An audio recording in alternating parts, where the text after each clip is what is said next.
Hi everyone, I hope you are all keeping well and safe during this time. My name is Colleen and I'm an exercise tutor with the Meath Sports Partnership running group. Today and for the next couple of weeks I'll be uploading a couple of videos on running drills, strength and conditioning exercise and some mobility work to take you through alongside your running program. Today's focus is going to be on 4 key strengthening exercises that we should include alongside our running program or in addition with our running program, and also some mobility work that will aid recovery and increase performance and mobility. So I'm going to start off with the first 4 exercises. The first one is a squat, so your standard squat. So just from a side view, you should make sure your legs are shoulder width apart, core is nice and engaged, back nice and straight, and you're going to squat down to make sure you're breaking parallel. Once you break parallel, all the way up and fully lock out at the top, which means your legs and quads should be fully extended, all the way down and lock up.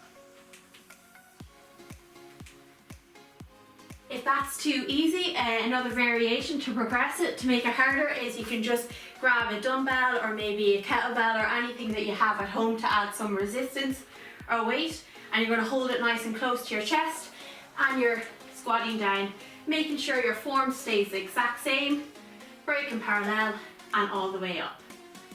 Keep breathing, inhale and exhale. Making sure just key points that your front knees do not travel over your toes and that your heels are not lifting off the ground. So front view, it should look like that, and side view. I would recommend to do 8 to 10 reps at a time, and obviously if that's too easy, add a weight to it. The next exercise then is our standard lunge. So a lunge is leg at 90 degrees, back leg down to the mat and powering back up. Lunge down, powering back up. I would do 8 on the right and 8 on the left.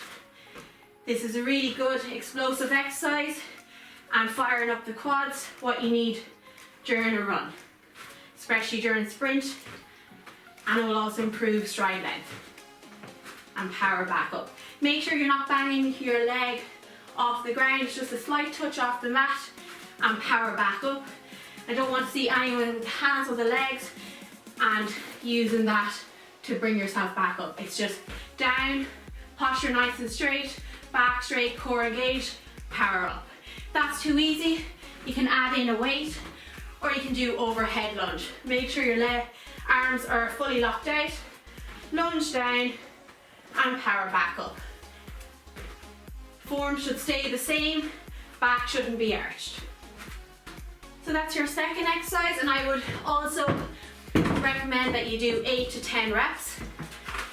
The third exercise is down on your mat. So you're going to go down to your mat and just rest here for a minute, and it's called a glute bridge. So you're going to make sure that your lower back is pressed into the mat, your shoulders are nice and relaxed and on the mat, and you're going to go up onto your heels and drive up into the air, squeezing the glutes up there and all the way back, nice and controlled. And we're going to do 8 to 10 reps. Nice and slow, all the way back. Keep breathing, keep your core engaged, all the way down. If that's too easy, you can just add a small weight to your hip area and the same concept. All the way down and drive up. Squeezing at the top, or you could add a band if you had around the top of your knees to drive the knees out.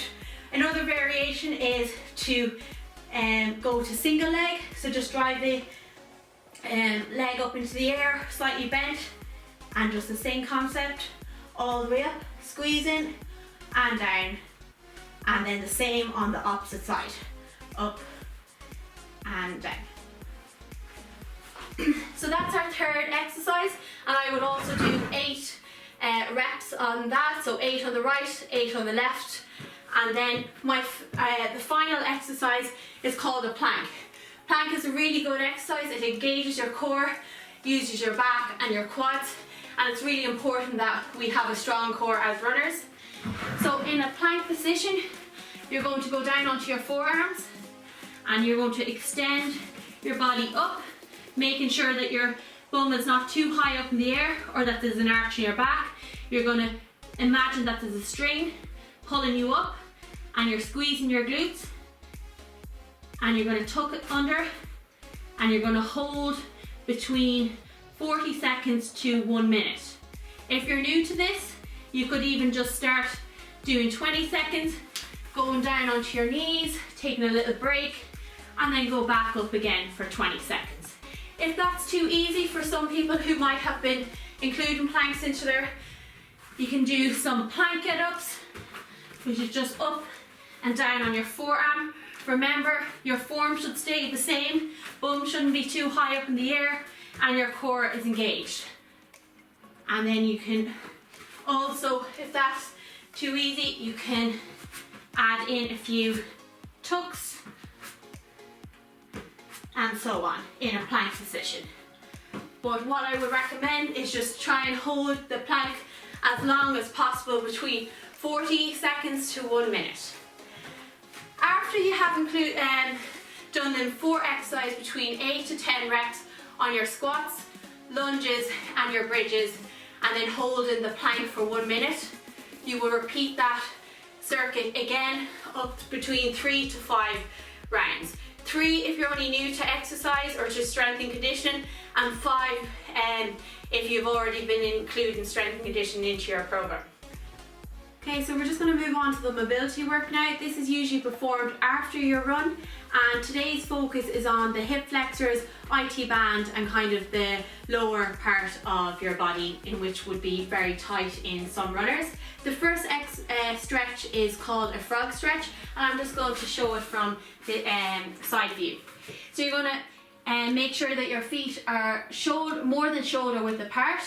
Your feet are flat on the ground, and you're going to stretch into, lean into the stretch, and you should feel it all up your groin area.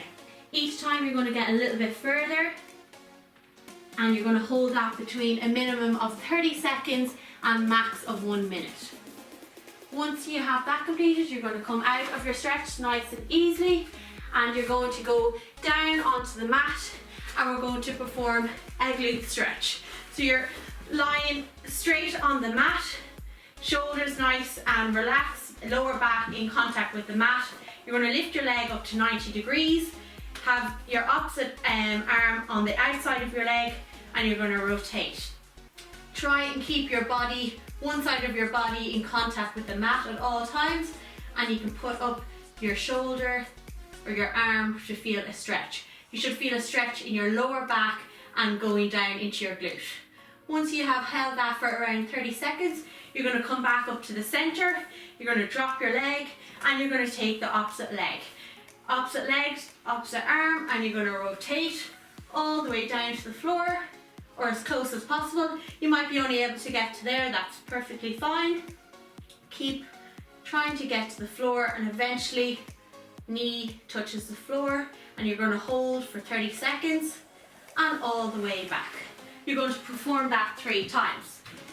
After you have completed that, we're going to go into another glute stretch, which is really good. You're going to get your leg up into a 90 degrees angle. Don't worry if you can't get into that 90 degree angle, that is your end goal. And you're going to try and lower your chest to the ground without collapsing your chest straight away. So keeping your eyes looking straight ahead, chest nice and upright, and you're going to move to the right hand side, to the left hand side, and stretch forward, and you should feel the stretch along the inside of your leg going up into your glute. Then coming out of that stretch, you're going to go into your dog up position, and you're going to hold for 3, 2, 1, and you're going to take the opposite leg up to 90 degrees. You can use your hand to clamp down that foot so that it doesn't move, and you're going to lower yourself down. You're going to move around, try and loosen up that glute, and holding for at least 30 seconds on each side. Then you're going to come up, and then back to the center. So there are 3 key exercises for this week. So we have our frog stretch and our 2 glute stretches. I would perform these for a minimum of 30 seconds up to 1 minute max. And I would also perform this round between 3 to 5 rounds depending on your level and ability. Best of luck with it, and I hope you enjoy it. Thank you.